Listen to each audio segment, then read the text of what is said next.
6 o'clock, so let's begin. I'm guessing other people will join us, but let's start. Welcome, everyone, to the third program in Interfaith Action's virtual series, Understanding the Realities of the Israel-Palestine Conflict. And before we begin, Sid had asked for a couple of minutes to talk about some resources that are going to be in the chat. Great. Thanks very much, Larry. David will put in the chat links to 3 different resources. One is a letter that was delivered to President Biden and signed by the heads of all mainstream Christian denominations within the United States. It calls for a humanitarian ceasefire. It calls for the establishment of safe spaces in places of worship, schools, UN facilities. It also calls for accountability relative to the funds that the U.S.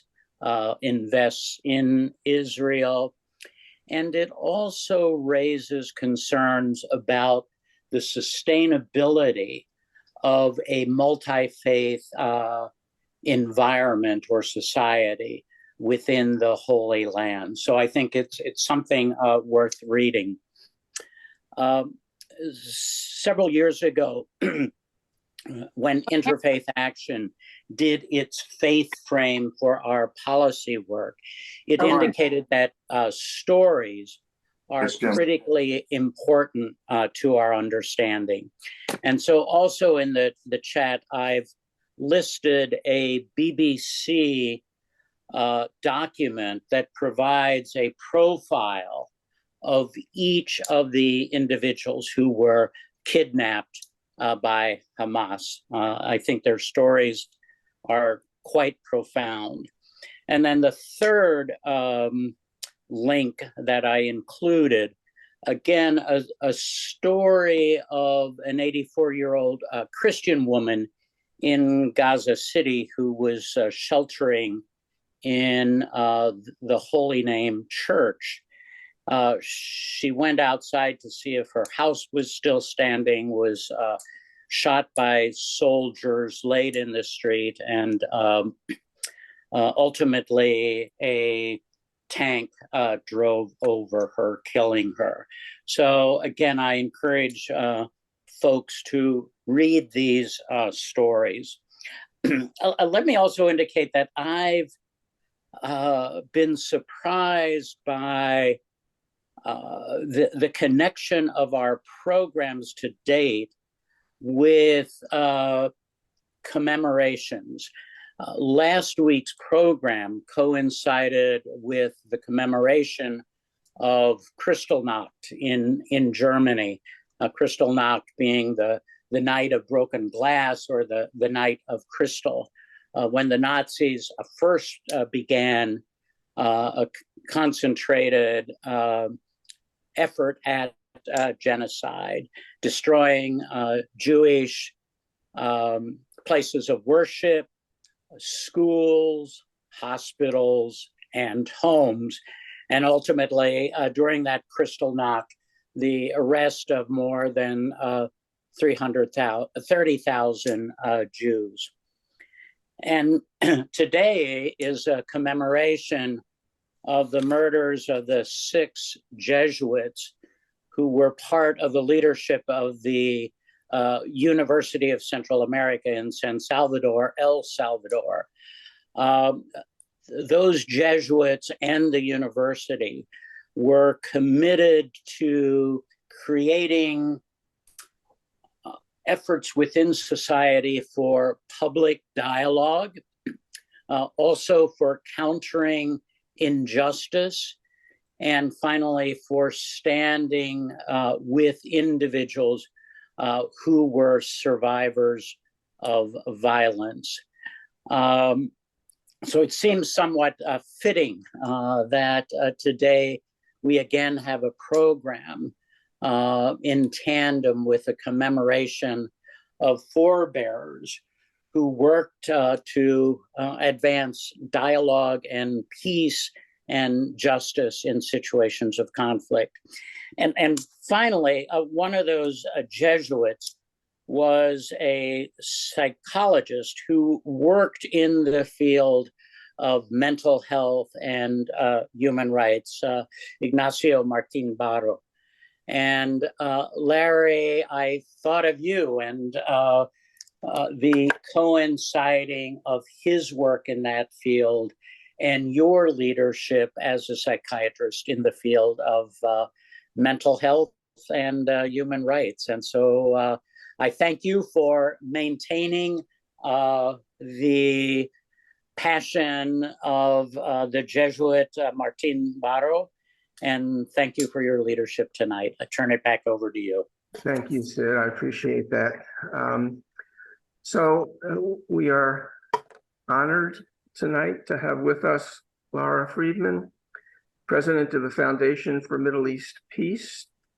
She is a leading authority on the Middle East with particular expertise on U.S. foreign policy in the region, on Israel-Palestine, and on the way Middle East and Israel-Palestine related issues play out in Congress and in U.S. domestic politics, policies, and legislation. Lara is a former officer in the U.S. Foreign Service with diplomatic postings in Jerusalem, Washington, Tunis, and Beirut.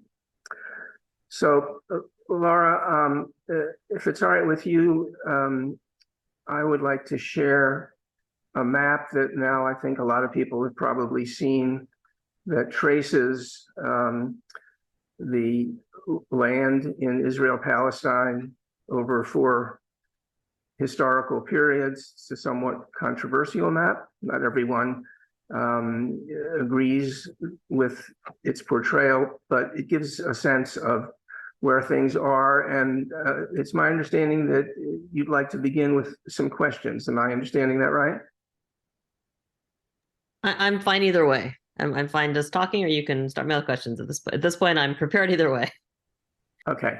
Well, let me see if I can use my very limited technology to share this map. Can everybody see that okay?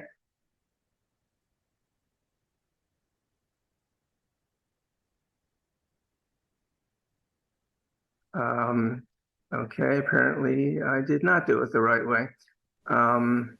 Just share the screen. Yeah, I pressed share screen and I pressed the map. Is that not coming up? Mm-mm. Okay, well, I apologize for my lack of technological expertise, but perhaps you could begin, Lara, with sharing with us the ways in which the land over time has changed, the ways in which settlements are currently a problem, and what you think would need to happen in regard to land and settlements in order for there to be a chance for Israel and Palestine to move toward a genuine, lasting, peaceful settlement. I know that's not an easy question. Those are all very short questions. I think I can get this done in 5 or 10 minutes, and then we'll go on and talk about something else. So first of all, thank you. Thank you so much for inviting me to be with you today. I have to say that the work I do every day is incredibly demoralizing. And sitting with a group of people who care enough to, in their own time, dig into this and try to think constructively about it, it sort of fills my soul. So I really appreciate what you're doing, and I appreciate being invited into this circle. And I'd like to say that I will talk fairly briefly, and I'd rather answer your questions because I'd rather talk about what you want to talk about. So my starting point here is I looked at the title of this event, Displacement, Settlements, and Right of Return, and I thought, what do I need to unpack for people to explain those terms? Because there's a lot packed into them. It's a title that covers a lot of history, 70-some years of history, a whole lot of territory, both political and geographic. So I kind of want to start off right there and take these words on. And I think the first thing to understand, and the map would be helpful because the map really, it is controversial to show maps of the changing shape and size of Israel, but it does make a point, which is the borders have changed. They've changed in our lifetimes and in our parents' lifetimes. And the starting point, I think, when I talk about this is the term displacement and why it comes up here. And thinking about Israel's creation, Israel declared independence in 1948.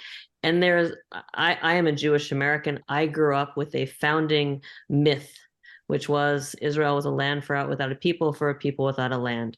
And that was a glorious myth. It goes along with, we went there and made the desert bloom.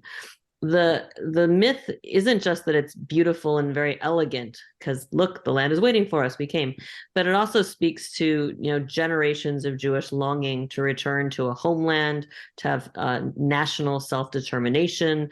It also speaks to an era of coming out of the horrors of the Holocaust, sense that we are not safe if we are not someplace where we are defending ourselves and together and can defend ourselves. And it played out in an era of international well-founded guilt over the Holocaust and what was done to the Jewish people. So that's the starting point. The challenge with land without a people, for a people without a land, and truly the Jewish people in that sense were a people without a land, which isn't to say they didn't have citizenship in lands around the world, but a land of their own for national self-determination was something that they had not had since thousands of years. But Palestine was not a land without a people. And that's the starting point of that sort of takes us, there's a direct line between that and where we are today. Palestine was a land that had been for generations under colonial rule. It had a population of indigenous people. Folks might call them Arabs at the time. The whole idea of a Palestinian identity, nationality was already starting to gel in the era when Israel became a state, but it certainly became stronger in the era of trying to defend themselves as a people against what is seen by Palestinians as the new colonial power, which is Israel. But there was a large population of people on the ground there, many of whom had generational ties going back hundreds and maybe more years. And the whole framing of Israel being created on a place that was empty and waiting for the Jews to come home was convenient for the world that wanted to support the establishment of the state of Israel, but wasn't particularly convenient for the people who were already there. And the creation of Israel was always going to involve displacement of Palestinians. Israelis will point to what could have been a different future for Palestinians if the Arabs, and that's not just the Palestinians, it's the Arab states, had accepted the partition that was offered by the United Nations. They point to that map, which would have been on the maps that you would have seen, which shows a much smaller state of Israel, sort of incorporated into the body of what was then Palestine, and Palestinian areas would be everything else. But even that involved the massive loss of land by Palestinians and displacement of many, many Palestinians. And what you saw instead was a war. And that was a war that was waged by Israel's neighbors. The neighboring Arabs had armies. Palestinians did not have an army, let's be clear. And in the course of that war, hundreds of thousands of Palestinians were displaced. For the narrative that I grew up with, they fled, and they fled as hostile enemies who were leaving at the behest of the Arab states, who said, we'll destroy the Jewish people, push them into the sea, and then you can go home. And by framing them that way, they effectively were deprived in the public narrative of any sense of sympathy. You chose to leave because you expected to be able to destroy the Jewish people. Therefore, there's no sympathy and you can't come back. From a Palestinian perspective, and from the perspective of even some of what are called the new historians, who aren't particularly new anymore in Israel, that is largely a myth. Palestinians fled out of fear because there were attacks and massacres, or they were actively pushed out. And you can watch old newsreels and see photos that look very similar to what we're seeing today in Gaza, of people carrying what they can on their backs, walking long distances to get to refugee camps. And that is the beginning of the crisis that we deal with today. In the course of 1948, hundreds of thousands of Palestinians lost their homes and their property and became refugees. They became refugees in neighboring Arab states, particularly Jordan and Lebanon. and they became refugees around the world. And a large number of them, hundreds of thousands of them, became refugees in the Gaza Strip. So that today, when we're talking about the Gaza Strip, we're talking about a place where 70% of the population are refugees or descendants of refugees from 1948.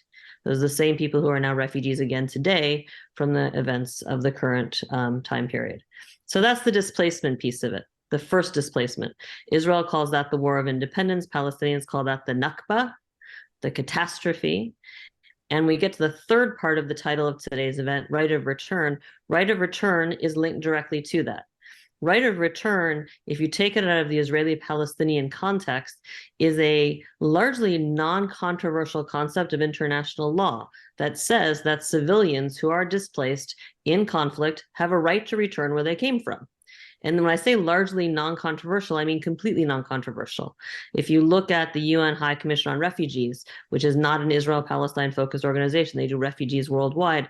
When you look at how they deal with refugee populations, their first choice for resolving any refugee population is to get them home. Because under international law, refugees have a right to return home. Civilians are not supposed to become sort of helpless pawns in the wars of great powers. With the Israel-Palestine conflict, because what Israel was seeking to create in 1948 was a Jewish state, and identity is important because identity is about demographics. Hold on a second, I just lost my notes. Trying to create a Jewish state. The term right of return, when we're talking between Israel-Palestine, becomes extremely fraught. Because from an Israeli perspective, Palestinians demanding a right of return is effectively a stealth call for genocide and to destroy the state of Israel as a Jewish state. Because if you flood Israel with refugees, remember these are the people who either fled or were exiled in the war. But if they all come back, Israel loses the demographic edge that it has at this point, and certainly almost since 48, the percentage has been about 20% of Israel's citizens are Palestinians. Those are people who did not flee and weren't expelled. And the other 80% is more or less Jewish. So you can say, we are solidly a Jewish state. And that is not possible if you have right of return. So that is, the right of return is a highly politicized concept, and its place in this conflict is directly related to the displacement that took place in 47 and 48. And then we get to the more recent history. That's the original piece of this. But there's been more wars since then, and the war that's the most important, and this is where we get to the word settlements. The war that's most important here is the 1967 war. The 1967 war, in the understanding of Israelis and most Jewish supporters of Israel and most of the world, is a defensive war that was fought by Israel against Arab states that chose to attack it, and completely justified all of that. From a Palestinian perspective, and again, Palestinians did not launch the 1967 war, outside governments did that. From a Palestinian perspective, the 67 war is effectively a war of territorial acquisition. Because at the end of the 67 war, Israel ended up with the rest of the land. So the parts of the land that it didn't get in 48 in the course of the 1948 war, and if you look at what was considered all of Palestine before 48, it got most of it in the 1948 war, and it got the rest in the 67 war, and it kept it. And it didn't annex most of it. The only part it annexed immediately was East Jerusalem. And it annexed East Jerusalem because, look, from this perspective of many Israelis, the Israeli victory in 1967 was God-given.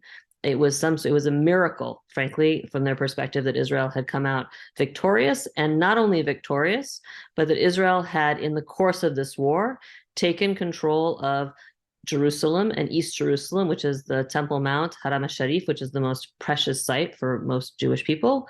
And on top of that, it had taken control of the West Bank, which is the biblical heartland of Eretz Yisrael, the land of Israel.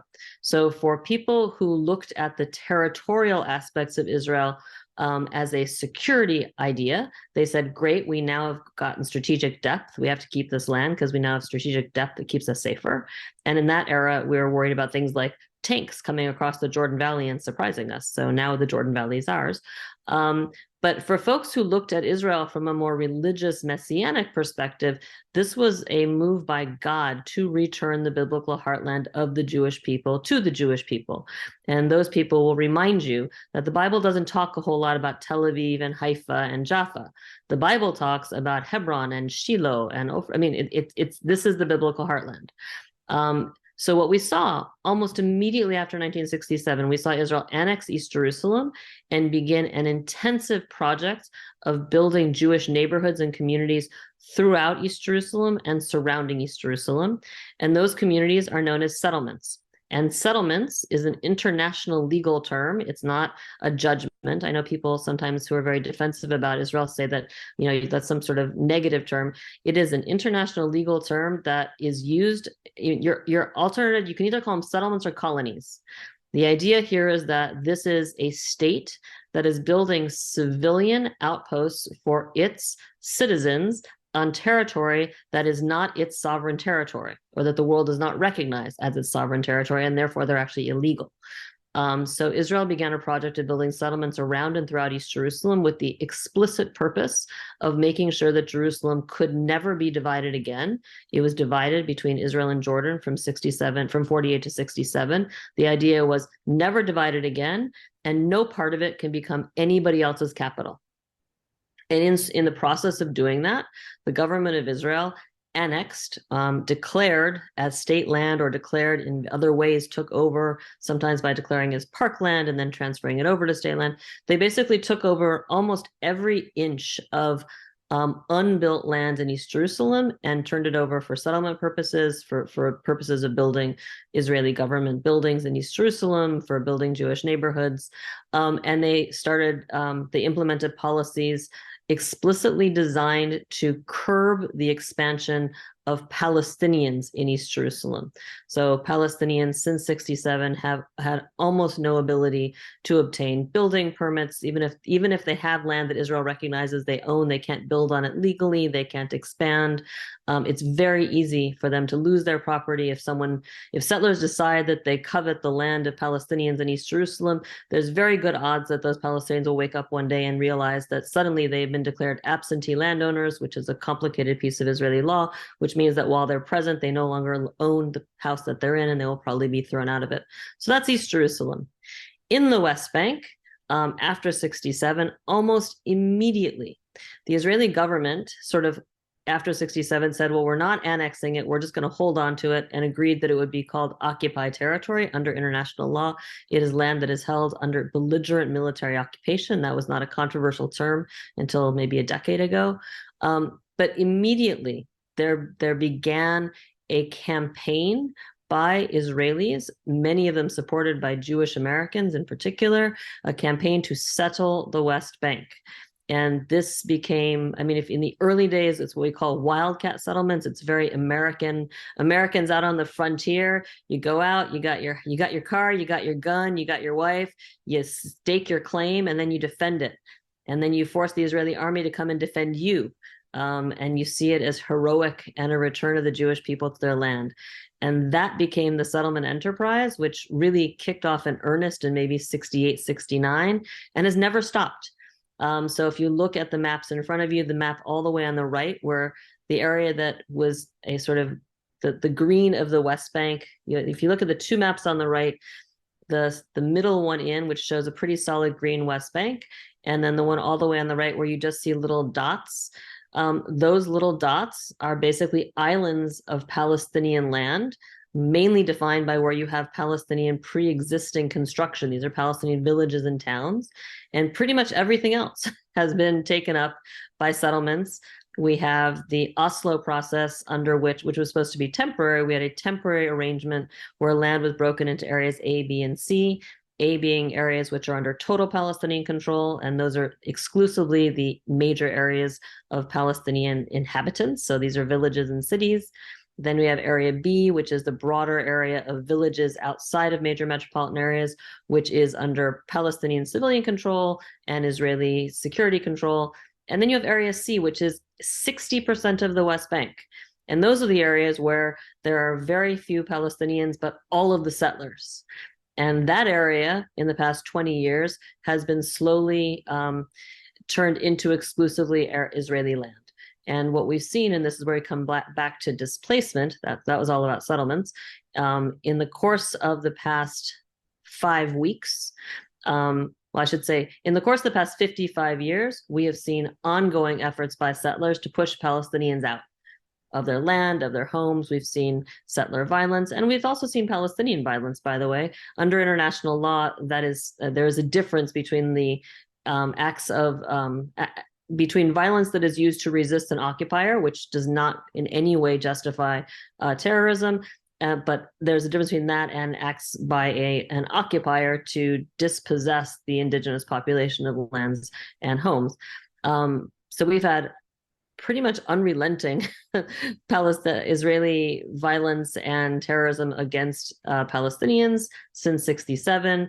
Most people have forgotten in the '80s there was something called the Jewish Underground, which was an organized campaign that included blowing up some West Bank mayors, and actually was supposed to culminated in a plot to blow up the Dome of the Rock, which was foiled, and a whole bunch of people went to jail, and then they were all pardoned by Shimon Peres. Everyone's forgotten about that. We have the Hebron massacre at the time of Oslo, which people generally do remember, when an American citizen settler went into the Cave of the Patriarchs, which is also known as the Ibrahimi Mosque in Hebron, and killed 29 Palestinians while they were praying in their mosque, and injured hundreds more, which led to the division of Hebron. So the settler violence has been a factor which never went away. It has surged in recent years. It was surging before October 7th because the current Israeli government includes the most hardline pro-settler, pro-violence politicians we've seen in any government in the history of Israel, and they're squarely behind settlers and strongly defend the settlers' use of force to get rid of Palestinians. But what we've seen since October 7th, in the fog of war and what's happening in Gaza, is a new era of displacement. I think so far, I was on a call today, I think someone said 15 Palestinian communities have effectively been erased on the ground in Area C since the start of the war in Gaza. And these are situations where you have armed settlers working either with or with the tolerance of the Israeli army, who basically go into these small communities and harass and terrorize people, and raise it to such a point where basically the Palestinians at some point are forced to choose: either we stay here and we probably get killed, or we pick up stakes and we move somewhere else. And so we are seeing in the course of in this present day, in the past 5 weeks, a new era of displacement at the hands of the settlers, which of course will then bring in a new section, a new subset in calls eventually for a right of return. I'll end there. Thank you so much for that very illuminating talk. So we would love to have some questions and discussion. Naveen, would you like to begin? Of course. Hey, Lara. I have my mic on now. So a couple of things you touched on. One was the right of return, and you said that was a guaranteed, in international law, etc. Do you think it's actually realistic that this would actually is something that's going to happen? Because I know that it's a major sticking issue in negotiations, in a peace process, once it starts again, so do you honestly think there is a right of return that will be implemented? We're talking about 6 million Palestinian refugees, and as you said, the identity of Israel will completely change, so we can't have the tipping of that scale. The other thing is, like, my biggest concern is, like you said, what is happening in Gaza. Now, what is Gaza going to look like if we have a fifth picture on this map after what's been happening for 5 months? I wonder if it's going to get all patchy as well, like the West Bank has. Okay, so those are two big questions. First of all, on right of return, the question of feasibility is, first of all, I would say right of return is not guaranteed to anyone. I mean, the Uyghurs aren't going home. I mean, it's an artifact of international law, which in theory all democratic states, small d, abide by. In practice, clearly authoritarian states don't give a crap about right of return of refugees. The challenge here is that Israel likes to sort of straddle the two and insist that it is part of a community of nations that lives under international law and is part of that's I don't know, that part of the spectrum politically. And at the same time, it has no interest in abiding by international law when that international law conflicts with what it wants to do, like not let refugees come home.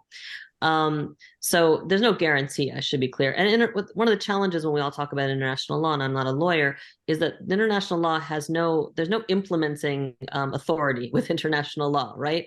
And that's one of the reasons why we get into situations like now, like what can Israel and can't Israel do in the Gaza Strip, right? You will see video of US leaders basically saying when they're talking about Russia, it is never okay to bomb schools and hospitals. And then you see them saying when it comes to Israel, well, sometimes it's okay to bomb schools and hospitals. Or you can have video of one of the senior EU officials saying that, cutting off food, water, and fuel for civilians is terrorism when talking to Russia. When it comes to Israel, it's complicated. So, I mean, international law is fraught. In terms of what's feasible, look, I mean, a lot of this comes down to political will and whether or not there's goodwill, right? In the era of the peace process, when we were talking about a two-state solution, and to my mind, that era is over. I don't think the two-state solution is available right now. I find it implausible that it is coming back. And by the way, I find it's not available largely because Israel is ruled by people who say there will never be a two-state solution. We will not permit it. I suffer from a weakness in my analysis, which is when I look at a political system, I say, if people have power to implement their agenda, you should listen to what they tell you when they tell you what their agenda is. I mean, you should listen to people's agenda regardless, but when they have power, you in particular should listen to the agenda. And the agenda of successive Israeli governments now for a while has been at best lip service to the two-state solution, even while looking to change things on the ground to make sure it can never happen. And the current government, there's not even a pretense. But in the era of the two-state solution, and I took part in track 2 negotiations for many years, there's all sorts of ways to manage right of return. And that was something when I think Palestinians had held, when it looked like there was a political horizon that could genuinely deliver them some acceptable degree of national self-determination and dignity and independence and end of occupation, I think in that context, it was imaginable that there could be some sort of compromise that would perhaps allow a rhetorical recognition of the right of return, but not a full implementation of it, or compensation more than actual physical return or something. It's difficult, though. I will say, of all the issues back when I was doing track 2 negotiations and work around two states, talking to Israelis over the course of, from the mid 90s to the second Intifada, which is when things sort of fell apart, even beyond that, you could see a constant evolution in Israelis' thinking about accepting a Palestinian state next to them, about maybe not having to have total control over all the land, over potentially being willing to remove some settlements. Where you didn't have any evolution at all usually was on right of return. Because for Israelis, the founding myth, which says we did nothing wrong in 1948. Anyone who left, they left because they were evil and planned to kill us and push us into the sea. They have no rights to anything. And if we open the door even an inch to recognizing that we did wrong to Palestinians in 1948, that's the beginning of the end of our entire Israeli identity and the justness of our cause. And it's a fascinating kind of psychological trying to understand this, because it speaks to a great insecurity, which I think Israelis will admit to. It's a young state, and there's a sense that if you open the door to admitting that there was original sin in the creation of Israel, that at that point it's all lost. So right of return has always been deeply problematic. It's equally problematic on the Palestinian side because it is the core demand of the Palestinian side, right?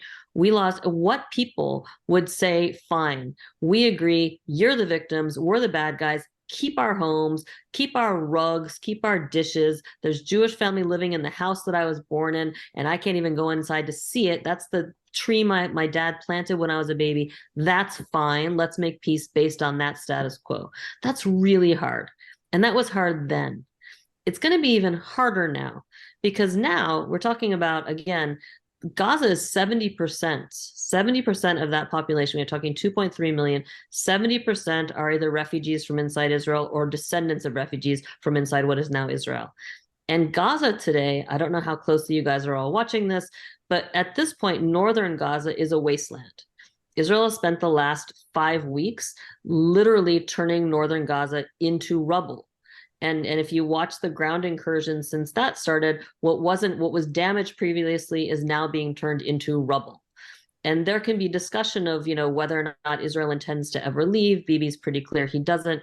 But what's happening now, as of last night, is Israel is now doubling down on bombing even in the south and turning more of the south into rubble. The argument being, well, we've chased Hamas out of the north, so now they're in the south.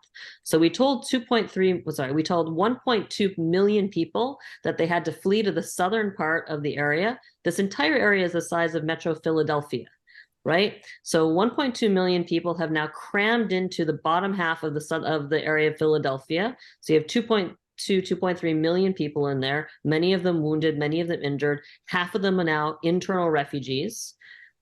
And Israel is now bombing them where they were told to go for safety.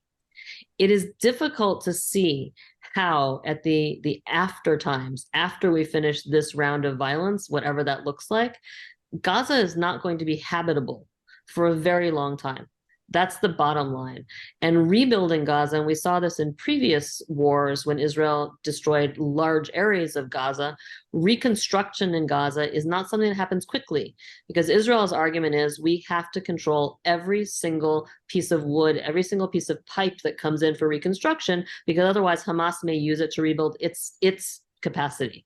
And you could argue, fine, they're right. But it's very hard to rebuild homes for 2 million people if every single pipe has to be accounted for as you're building. And what you end up with, and again, I take I take people who have power seriously. And it was, I think, almost 5 weeks ago now that a senior IDF official said, at the end of this, Gaza will have no buildings, only tents. I think that's where we're headed right now. And that is now, for Palestinians, this is already the second Nakba. They're already talking about it in terms of either the continuation of the first Nakba or a second Nakba. And we're talking now about millions of people who are going to be refugees, with an Israeli sort of body politic, which has embraced the idea that you're refugees because of your own faults, right? You're not all Hamas, but Hamas was in charge and Hamas is Palestinian and you elected them. Don't mind the fact that most of the people in Gaza were not born or were children the last time there were elections in Gaza. And don't mind the fact that not a single neighborhood of Gaza actually elected Hamas by a majority. It won by a plurality, right? And don't pay attention to any of that. Don't pay attention to that before October 7th, Palestinians in Gaza were in the streets protesting Hamas. The bottom line is you brought this on yourself, and now you're a humanitarian problem for the world to deal with. That seems to be where we're headed. I take Israelis seriously when we had 2 senior Israeli officials who had an article in the Wall Street Journal 2 days ago making the case that the international community has to take in Palestinian migrants. We're not going to call them refugees anymore, because refugees, we know that's a problem because they claim rights of return. We're going to call them migrants, as if they're people who voluntarily have decided to leave their homes to try to find a better life elsewhere. That's how this is framed. So it feels to me like we're opening a new era in this conflict, and it's an era that is really just expanding on and exacerbating the previous era's problem, which is, do Palestinians even exist in the eyes of Israelis, and do they have any rights at all? Lara, thank you for that. I would like a follow-up question.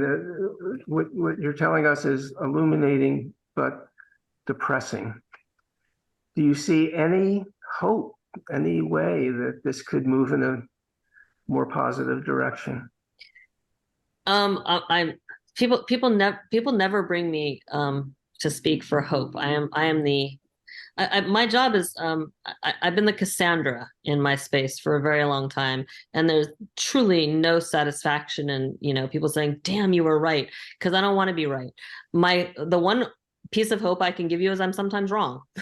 Okay, maybe I'll be wrong.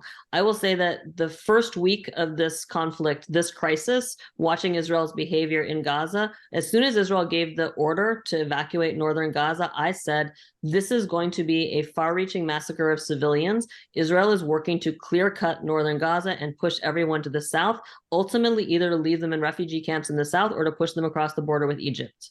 I believe that analysis has proven pretty prescient. I hope that I'm wrong. I hope the international community at some point stands up and says no. I don't see that happening. I hear reports that David Satterfield, the former Assistant Secretary of State, who's now our envoy for dealing with the crisis in Gaza, I hear he's been talking about pushing Egypt to accept Palestinian refugees, which is essentially the US as a policy enabling ethnic cleansing, because this is ethnic cleansing. I know people have difficulties with words like genocide or incipient genocide. I would point to all of the Israeli Holocaust and genocide experts who are saying that, so don't believe me, believe them. But at the least, we're talking about ethnic cleansing, because Israel's talking about not giving this up, and Israeli settlers are already talking about resettling it. So, we're going to, there was legislation that was introduced on Monday in the House. And it's one of those pieces of legislation that's introduced Monday and marked up Tuesday and passed by committee on Tuesday afternoon. So quick. And this was introduced by relatively progressive Democrats. It's called the Armed Conflict Migration Act. I suspect it will pass quickly. And it's legislation that is all about good intentions and helping people who, through no fault of their own, are finding themselves, in this difficult place. And specifically, it's about Palestinians in Gaza. And it calls on the US to use its voice, its vote, and whatever other authority it has in international financial institutions to marshal financial support for countries that take in Palestinian migrants. We're already passing legislation doing that, and that's the Democrats. So I don't know. I don't see how this happens, because at the end of the day, we are now in a humanitarian catastrophe in Gaza. It's not a threat of a humanitarian catastrophe. It's not a crisis. It is a humanitarian catastrophe. People are dying of cholera on the ground. People are starting to die of starvation and thirst in their homes. And that's, at that point, nobody has the luxury of national, fighting for national self-determination. At that point, you're just trying to live, which is exactly where people who want to erase Palestinian nationalism want things to be. And in parallel, I should say, we said in the West Bank, we see Palestinian communities being erased. We see Palestinian villages. Right now, Palestinian cities and villages are cut off because Israel is not allowing Palestinians to move from place to place. The areas is shut down. I mean, we talk to our Palestinian colleagues, and everyone is basically, well, I should say, if you go back 3 weeks ago, Palestinians in the West Bank woke up to find flyers. You can find this online. You can Google it. They found flyers on the windshields of their cars in many villages in Arabic from the settlers saying, grab your stuff and flee to Jordan. If you don't, we're going to come and throw you out. So it's not hysterical for them to see that when they've got an Israeli government full of people who see almost an end time style God's will that we take all this land and the Arabs are gone, and they see this being implemented in practice, it's very hard to see how you get back to anything hopeful. I mean, it's almost like, how do you first survive this? And then we talk about what comes next. I would like to, in our few remaining moments, see if other people have questions. Anybody else like to ask a question? Yeah, I have two questions, and given our time constraints, brief answers, if possible, are appreciated. Can you comment briefly about Netanyahu's original alignment with Hamas? And then secondly, do the Arab states have any cards to play in this game of futures? Two really good questions. The first one is well documented. You can read about it.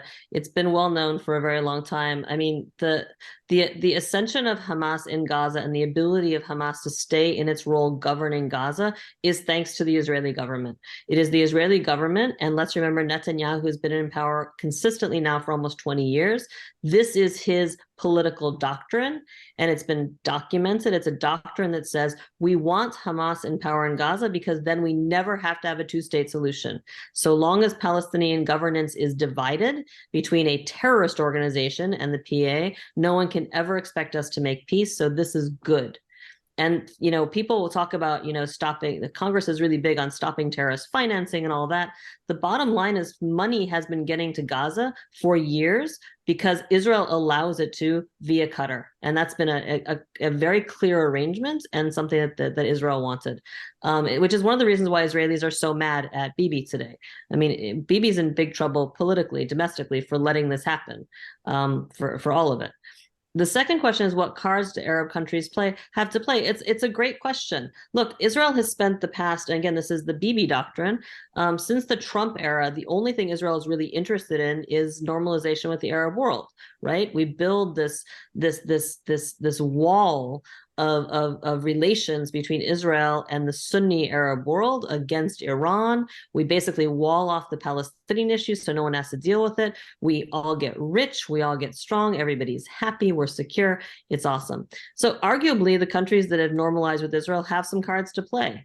It so far looks like they're not interested in playing them. It looks much more like they want to wait this out so they can go back to normalizing, because they do have shared interests vis-a-vis Iran. They do have shared interests vis-a-vis things like shared surveillance tech and fighting their own zealots. There's lots of illiberal shared values right now between Israel and the Arab world, and except for Jordan. And Jordan's a special case because for Jordan, the Palestinian issue is existential. Right? Jordan and Egypt, but more Jordan because Jordan has a huge Palestinian population.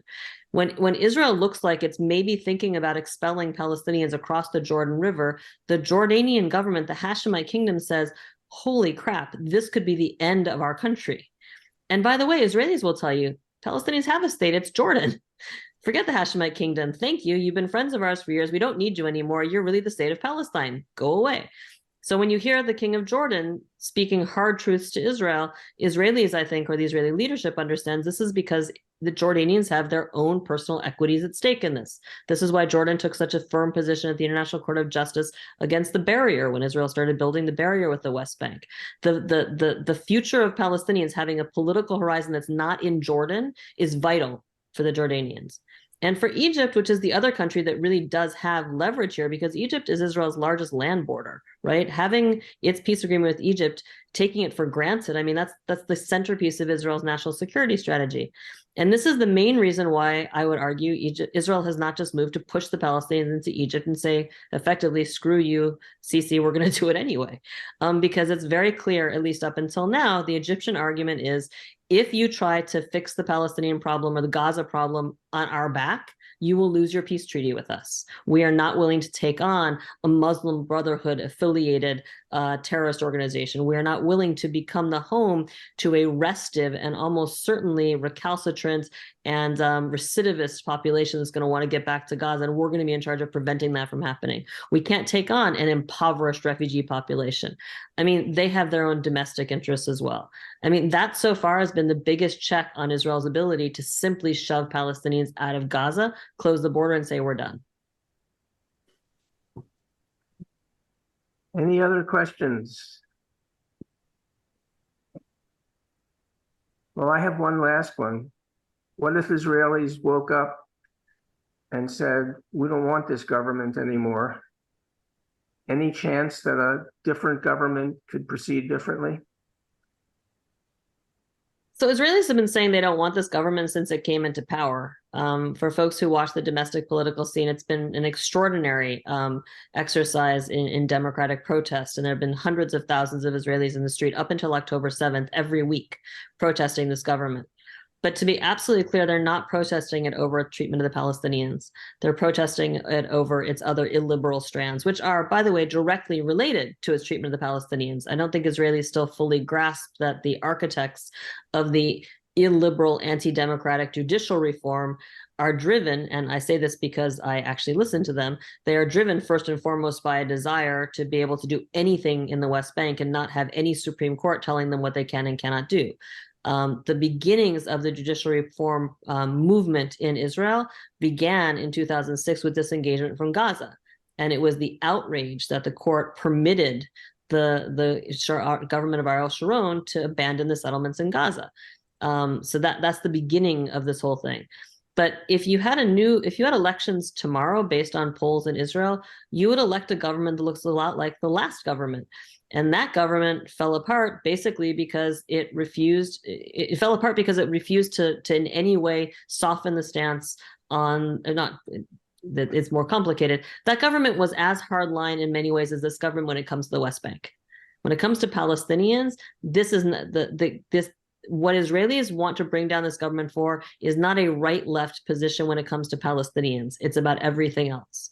It is very difficult to see any Israeli election that would change that, because at this point, after decades of the international community, and particularly the US, basically giving Israel total impunity when it comes to how it treats Palestinians, and in effect, legitimizing and rewarding Israeli leaders who say, screw the Palestinians, we'll do what we want. Leaders who say anything else now are considered to be suckers. They're considered to be, pro-Hamas suckers. So there's not much left of there's not much left of a left in Israel. And in the direction things are going now in Israel, with this growing repression related to what's happening in Gaza, we just had two of the key Arab members of the Knesset. One of the ways that you always talk about the health of Israeli democracy is that there's Arab members of the Knesset. Well, two of them were just suspended by the Knesset Ethics Committee because they protested against the war in Gaza. They called for ceasefire. They've been suspended by the Knesset Committee. The current Israeli government wants to actually change the rules to allow them to be thrown out of the Knesset entirely, to deem their parties illegal because they're not sufficiently Zionist. So I don't have any good news there. I mean, the end of the Bibi era, I think a lot of people will say would be great. And a lot of people say that if there's elections tomorrow, Bibi would lose. I would say that the death of Bibi's political career has been announced many times. And not unlike on some people here, he seems to keep coming back. But even if he does go, the most moderate voices in his own government are 100% in favor right now of bombing Gaza to gravel. Yeah. One last question, Maya. Yeah, hi. Thanks, Lara, for your presentation.